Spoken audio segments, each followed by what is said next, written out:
Here we are again. Episode 3, UberPony Podcast. Almost forgot what we were called for like an instant second. What is this thing we do?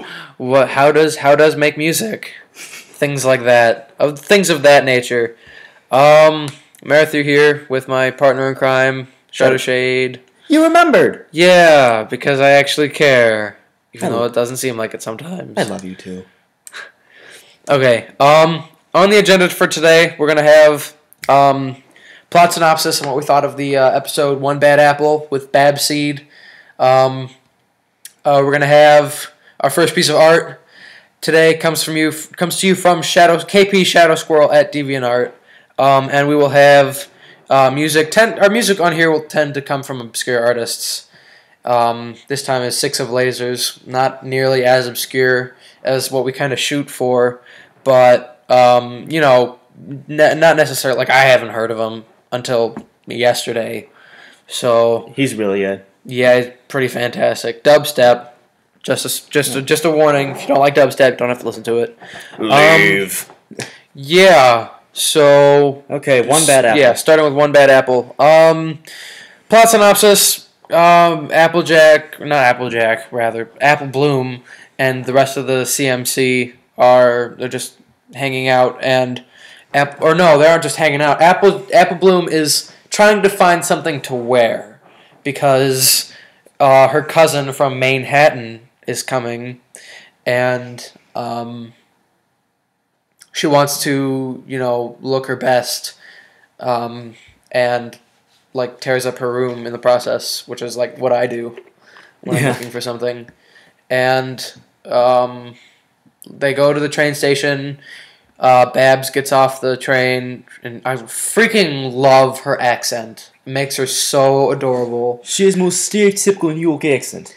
It's so adorable, though. Good God! You really thought it was adorable? I thought it was pretty freaking cute. It kind of annoyed me. Well, that's just you. Voices annoy you if you don't like them. If they aren't something you're used to, you don't like them. Well, that's what I've tend to notice with you when I show you music or things of that nature. Well, it just seemed overdone. It just seems so stereotypical. Well, she's lived there since she was born, and if you're born in the area, you're gonna have a thick accent. Well, yeah, I mean, like, we're out of the Midwest, and so I don't really go to New York ever. But hopefully we will. BronyCon, that'd be great.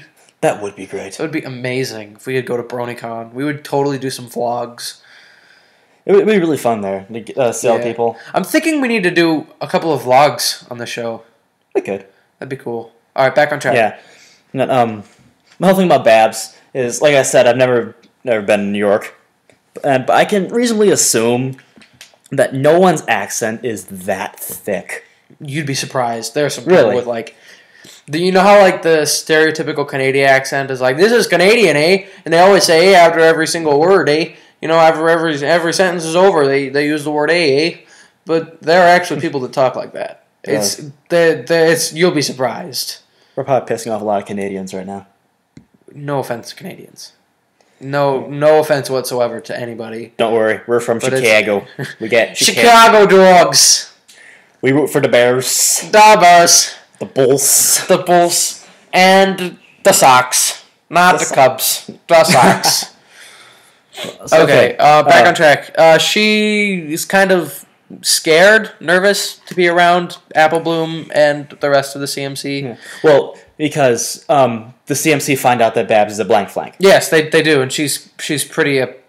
She has had issues with people bullying her in Manhattan for not having her cutie mark yet.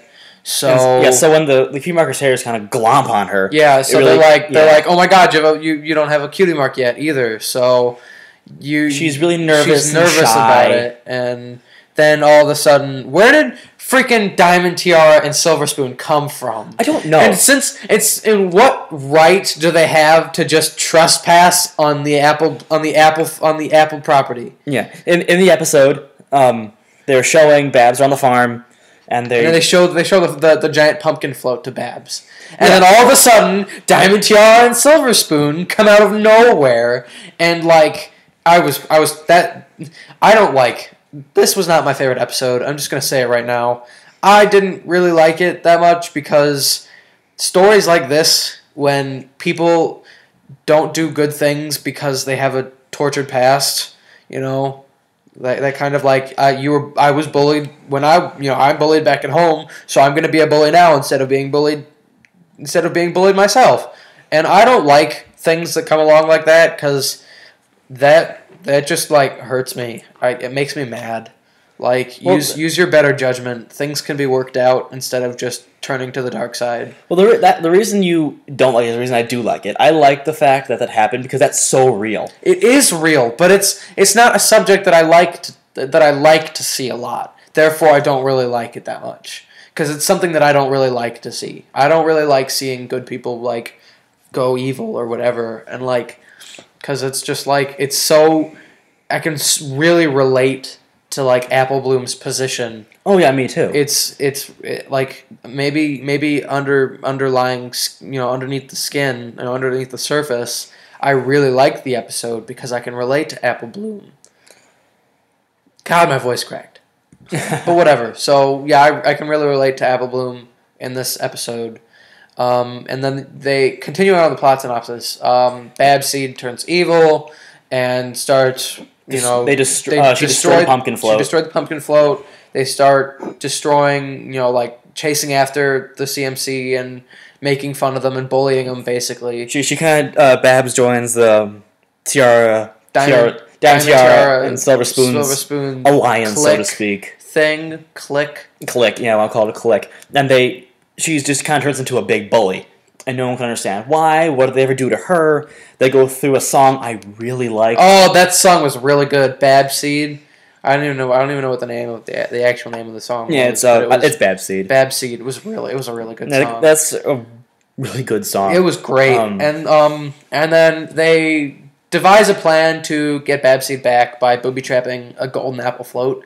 I'm surprised that Rarity was not super pissed at Sweetie Belle and Apple and the CMC for stealing the golden cloth when they first one of the first CMC episodes they made capes with the golden cloth and she was like, "Ah, Sweetie Belle." Yeah, exactly. But did you notice that aside from a few lines from Pinky, Applejack's the only main sex that talked in that episode? Yeah, that's true. Not even Twilight. Let us in. I was laughing very hard at that.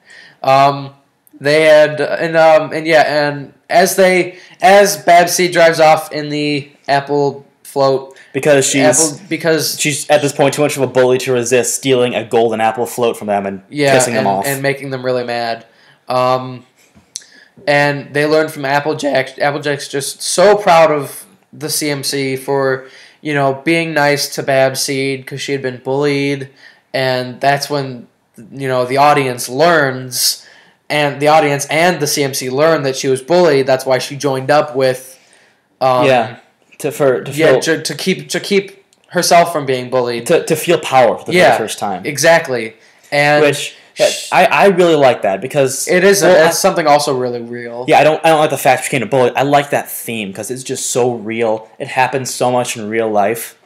Unfortunately, it's so unfortunate, but it really is true. And this goes for so many people that they have been in these kind of positions, either from Bab's standpoint or the Cutie Marker Crusader's standpoint. Mm-hmm.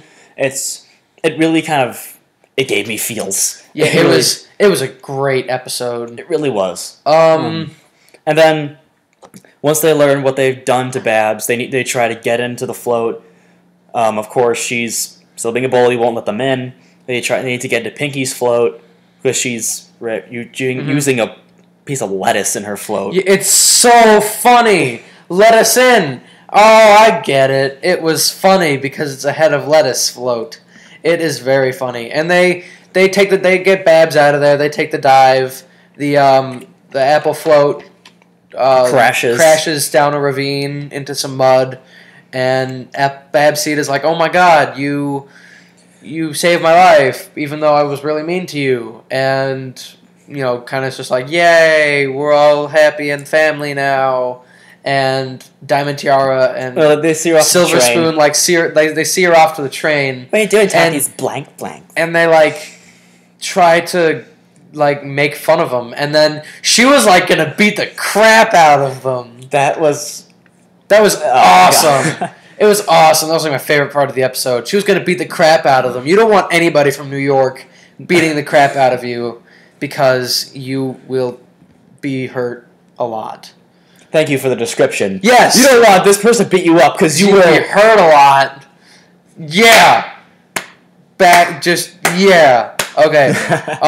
Next on the list, our art comes to us from kp-squirrel on DeviantArt, and this particular picture is amazing. It's just absolutely awesome. The title of this photo is getting ready. Either getting ready for prom or ready for prom, and I swear it's probably number one on my favorite fan art pictures. Tell them what it is.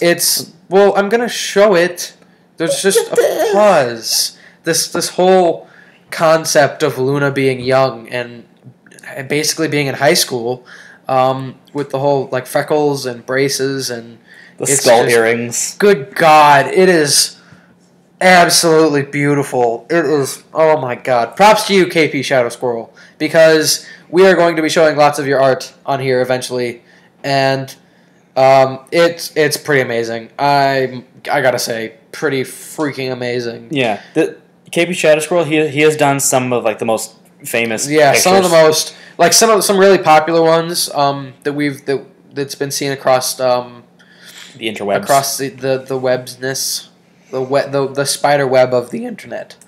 And I have to say, it's some of the best I've seen. And now from art, we're gonna shift over to music, with his piece of music, and we'll have a portion of it playing at the end of the episode today, and we'll leave a link. Oh, we're gonna leave a link in the description for both the art and the music at the end of the video music podcast thing. But whatever. Yeah. So the music is brought to you by Six of Lasers. He had a track on Balloon Party. I believe the track was called "They Will See Me." Let me see that. Let me check that. Go ahead and continue. I'm gonna check it. Yeah, he has a track on Balloon Party, and this song is called "At the Gala Remix." It's a dubstep, and it is absolutely great. It has a great heavy drop. It's very random. Some drops are more melodic. Wait, I thought we were doing what? Love is in Bloom, not At the Gala.